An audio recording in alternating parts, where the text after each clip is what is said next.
Bonjour Monsieur Jean-Paul Pipez. Bonjour. Alors le G20 s'est produit il y a quelque temps et l'Amérique est en train de revenir dans le giron mondial. Oui, c'est voulu et ça a été, à mon avis, orchestré.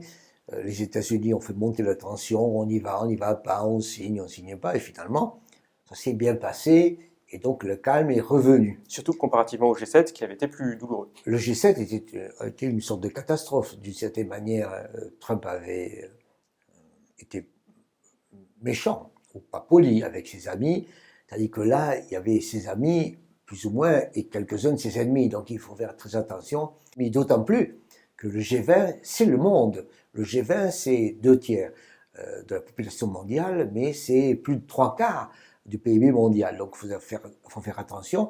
Si l'on veut se développer, s'étendre et faire du commerce, il faut faire attention à ne pas vexer les gens qui, d'une certaine manière, vous achèteront. Et du coup, lors de ce G20, des désaccords ont été notés, ce qui était assez intéressant, et l'Amérique du coup s'est positionnée là-dessus. Mais ils ont utilisé un mot diplomatique qui est we note, on note. On note quoi? On note, qu'il y a des problèmes sur le commerce international. Amérique-Chine, Amérique-Canada, Voilà, NAFTA, we tout ça. note. Et il faudra s'en occuper.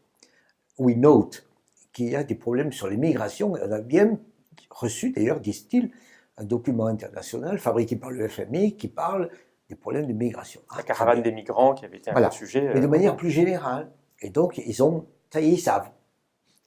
Troisièmement, ils notent qu'il y a un réchauffement climatique. Ils ont également reçu un autre document, toujours officiel, toujours du FMI, qui annonce qu'il y aura 1,5 degré de plus dans le temps qui arrive. Et donc, d'une certaine manière, les gens du G20 savent qu'il y a des problèmes internationaux, savent que la planète se réchauffe, savent qu'il y a des problèmes de migration. Bravo. Surtout l'Amérique maintenant l'admet. C'est-à-dire que l'Amérique a signé ce que tout le monde sait, autrement dit, tout le monde reconnaît qu'il y a des problèmes.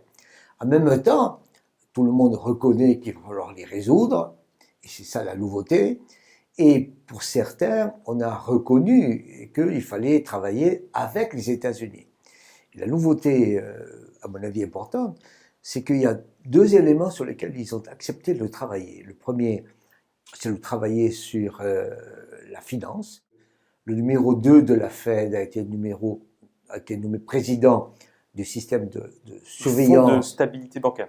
Du Fonds de stabilité bancaire mondial, alors que pas. Apparemment, ils ne souhaitaient pas forcément en faire partie, et non seulement maintenant ils en font partie, mais du coup ils disent on le dirige. Absolument. Grosso modo, il était prévu que c'était les États-Unis qui allaient suivre et présider après le patron de la Banque centrale anglaise. Mais il y a encore 6 mois, ils disaient mais non, c'est international, non, nous on a nos soucis, pas les autres. Et là, d'une certaine manière, là, ils ont accepté de se mouiller et d'être dans le giron mondial. L'autre chose, ils ont parlé de l'OMC en disant l'OMC ne marche pas, d'accord, mais il faut réparer. Ça, c'est nouveau. Qui disent qu'il ne marche pas, ça, c'est pas nouveau. Qui disent qu'il faut réparer ensemble, ça, c'est nouveau.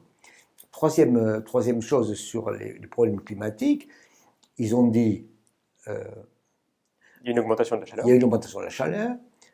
Il y a eu une réaffirmation du fait que le Club de Paris, que l'organisation de Paris COP21 continuait et que quand on l'avait signé, on ne peut pas sortir. Sauf quand on est l'Amérique. Sauf quand on est eux. Et eux, ils ont un paragraphe en disant nous, on est partis, mais nous allons faire attention aussi au réchauffement.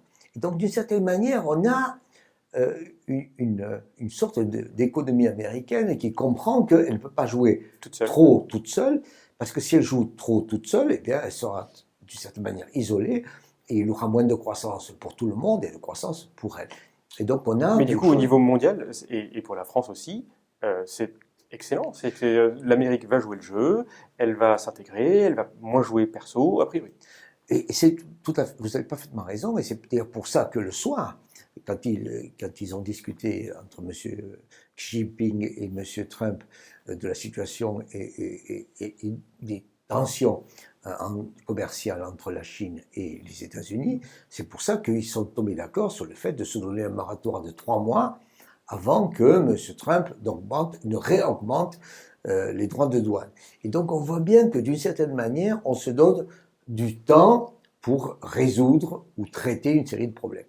Donc ça n'est plus l'escalade vers la violence, quelque chose qui aurait été très, très difficile, c'est quelque chose qui est plus calmant. Ça ne résout pas tout, évidemment, mais au fond, en arrêtant de tendre tout, on a de meilleures solutions, de meilleures voies pour le résoudre.